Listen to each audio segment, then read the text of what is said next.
Sejam bem-vindos a mais um NetoCast. Neste boletim de direito, teremos as chamadas e clippings jurídicos disponibilizados nos meios de comunicação e imprensa oficial.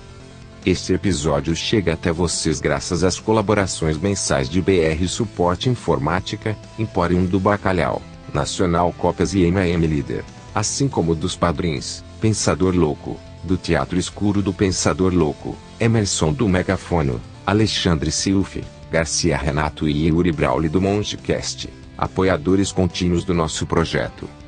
Muito obrigado, suas contribuições são fundamentais para mantermos o NetoCast no ar. Seja um padrinho do NetoCast. A partir de R$1 por mês, você ajuda o projeto a se manter no ar. Acessem www.padrim.com.br/NetoCast. Também estamos no Apoia-se. Acessem apoia.se/NetoCast.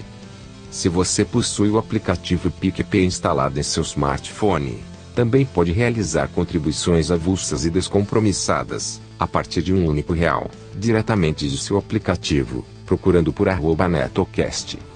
O conhecimento é nossa melhor arma. Terça-feira, 28 de agosto de 2018. STJ. 1. Provas em ação penal originária não se dirigem exclusivamente ao relator.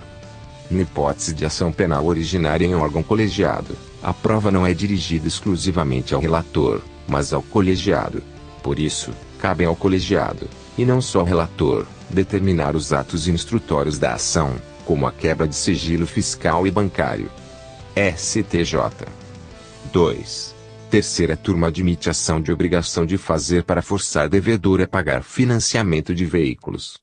A terceira turma do Superior Tribunal de Justiça, STJ, decidiu que é cabível ação para cumprimento de obrigação de fazer com o objetivo de forçar o comprador de diversos veículos financiados perante terceiros a colocar o financiamento no seu nome ou efetuar o pagamento das parcelas do financiamento.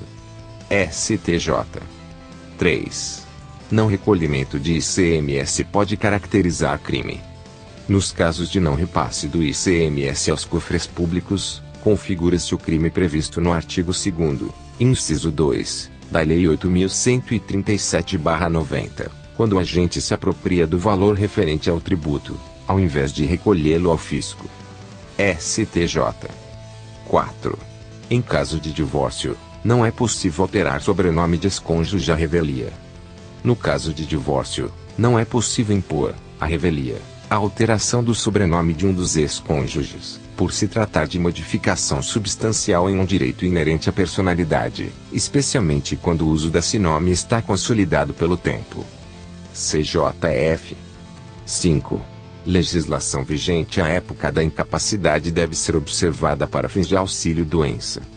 A Turma Nacional de Uniformização dos Juizados Especiais Federais TNU, por decisão da maioria, firmou o entendimento de que, constatado que a incapacidade do assegurado a do Regime Geral da Previdência Social, RGPS, ocorreu ao tempo da vigência das medidas provisórias número 739 de 2016 e 767 de 2017, aplicam-se as novas regras de carência nelas previstas. O colegiado se reuniu em sessão no dia 17 de agosto, na cidade de São Paulo, SP. TST. 6. Baixo valor da causa não impede recurso em matéria constitucional.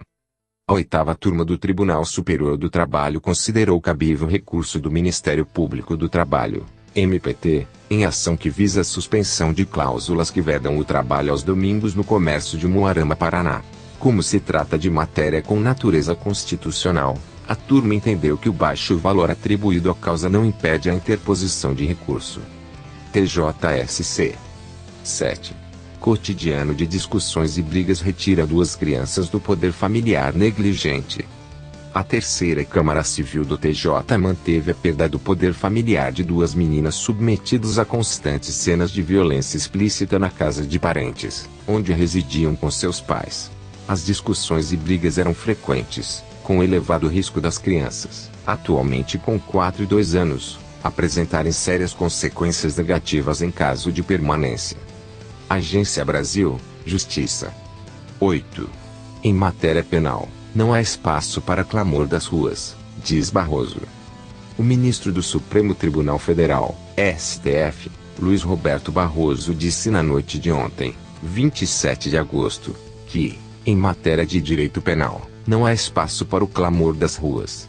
O ministro ressaltou ainda que, na área criminal, não há possibilidade de os juízes fazerem escolhas políticas ou ideológicas. Agência Câmara, Justiça. 9.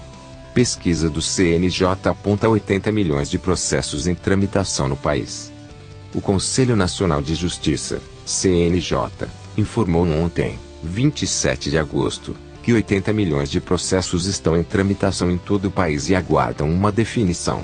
Os dados fazem parte da pesquisa Justiça em Números, divulgada anualmente para orientar o trabalho de juízes e servidores da Justiça. Os números são referentes ao ano de 2017. Valor econômico, legislação e tributos. 10. Sócio falido pode voltar ao mercado. A Justiça de São Paulo, em decisão rara, liberou um empresário para o exercício de atividades comerciais antes do fim do processo de falência da companhia da qual era sócio. O entendimento contraria o que prevê a Lei nº 11.101, de 2005, que regula as falências do país. Este Netocast foi produzido com voz sintetizada com o intuito de garantir o time da notícia e a periodicidade dos episódios, em respeito aos nossos ouvintes, padrinhos e patrocinadores. Além das redes sociais, o Netocast está disponível no Spotify, Spreaker, Google Podcast, iTunes, aplicativo podcast para iPhone e iPad, assim como para agregadores de podcasts para Android e também para Windows. Deixem seus comentários no blog do Netocast. www.josecastanhasneto.blogspot.com.br. Obrigado e até a próxima.